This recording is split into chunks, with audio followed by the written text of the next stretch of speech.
So many companies are wasting their data. We've been collecting this stuff. It's sitting in a CRM somewhere. We have transaction data somewhere. We have all kinds of things that we're not leveraging to grow our business. And there's no excuse now because these tools have become so affordable and so good at it. And you don't even need to hire a major developer or spend thousands of dollars a month on software, right?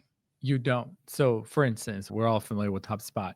HubSpot has a direct integration to Claude. So you can connect your Claude with your HubSpot, which means that there's no third-party developers you need. So then once you have that, you can say, hey, what's my opportunity? How many opportunities do I have stuck? Well, how long does it take before I can turn a lead into an opportunity? Most business owners, or they have salespeople, right? You and I, we come from that world. We have salespeople. We train them. We prep them for success. But they're not literally tracking the analytics of how many days does it take and how long does it take to close a sale. They don't know any of that insights. They're just too busy trying to get them to move to the next step. But what we can do is connect that. And then you take the front end data, like your Google Analytics. How much traffic am I getting? How many leads do I have? Non-CRM data. Or if you're spending money on Google AdWords, what are my weakest ads that drive the most clicks and there's no conversions? Or any possible thing that you can feed into an AI system. I just use Claude a lot because it's much more developer friendly. And now we would have the same insight to then go solve the problem of how much should they be spending on marketing versus, oh, we want $5,000, but they have no idea why. You know what I mean? It's kind of like somebody made a decision is 5 or 10 or 15 or whatever it is, but it's not really coming up with the reasoning behind it. That's just one side of where we're seeing one of the biggest opportunities. Like you said, everybody's got this data sitting around. They don't even know. And they look at it once a month, if that, right? Like that's like a best case scenario. Look at it once a month, or a consultant will get on a call and walk them through. But what we do, give that to them in their phone. So they open up Claude and have a conversation. And now you have a consultant in your phone. I mean, it's pretty insane. I think it is insane. And I want to help people understand this by zooming out and then zooming in on this. So first of all, let's zoom out on the wider philosophy and the stuff that you do. You're really like a growth hacker in your career. You've had a lot of success.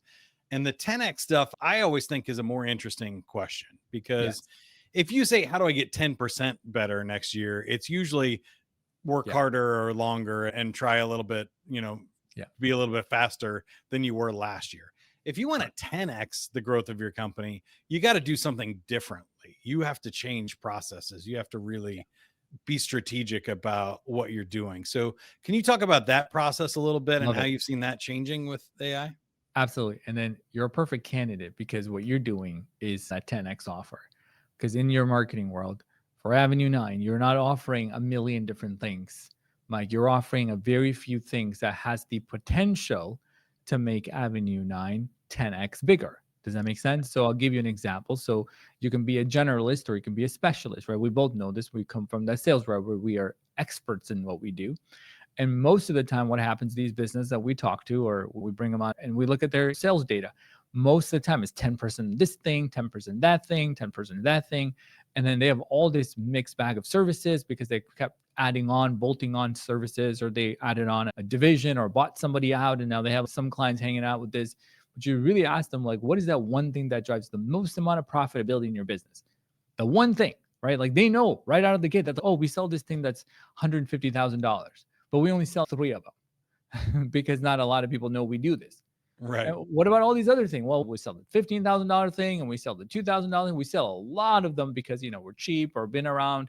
I said, why don't you just sell this $150,000 thing 100 million more times? And you never even have to worry about trying to chase these $2,000 deals or those $4,000 deals. Yeah. But what is hard is that once you have a baked in organization with all this stuff, they don't really see that, like they can't really execute on that. So going back to the analytics or anything like that, you look at the numbers and you say, look, guys, if we could market this one product, you're going to make a ton of money. And you talk about ROAS, you're going to make a lot more money on this one thing if we nail it down and get rid of everything else. That's all literally noise. Or we can try to be really average in all of these things. Whether they get rid of that side of the business or roll it out and turn into another division, we try to make that shift into our entrepreneurs that we work with and say, look, this is what you need to be known for. Because hands down, that nobody does it better than you and you make a ton of profit. So I'll give you an example. It's a custom home builder. He makes lots of homes for $500,000 to $5 million. But do you know his favorite clients is the ones that are $3 and $4 and $5 million clients are the best because they don't ever complain. They don't care. They let him pick everything. He has a designer. Yep. That's like his favorite thing. But do you know what he sits there and bids on and pulls all his hair out? These smaller homes with 50 other GCs are trying to fight over it. And we're like, look, either you can play in that red ocean all day and like maybe make, I don't know, 30%, whatever they make, right? I don't know the GCs make, but or you can be in this blue ocean and get rid of all this stuff on your website and all your billboards or whatever you're doing and just focus on that one thing and be the best at it. And then we help them make that shift. Not only do we help with the marketing on that, that shift, but it's the internal shift. No more of this nonsense, right? Go hire some people, put them on the side and say, yeah, you deal with the bids and like the day-to-day, but you as the entrepreneur's focus should be on that offer that can help you 10x your business, like right in front of you. And you do that, you execute on that one thing, all of a sudden you get interest from those kinds of clients or your ideal clients, and you close a few and you're like, man, why didn't I do this sooner?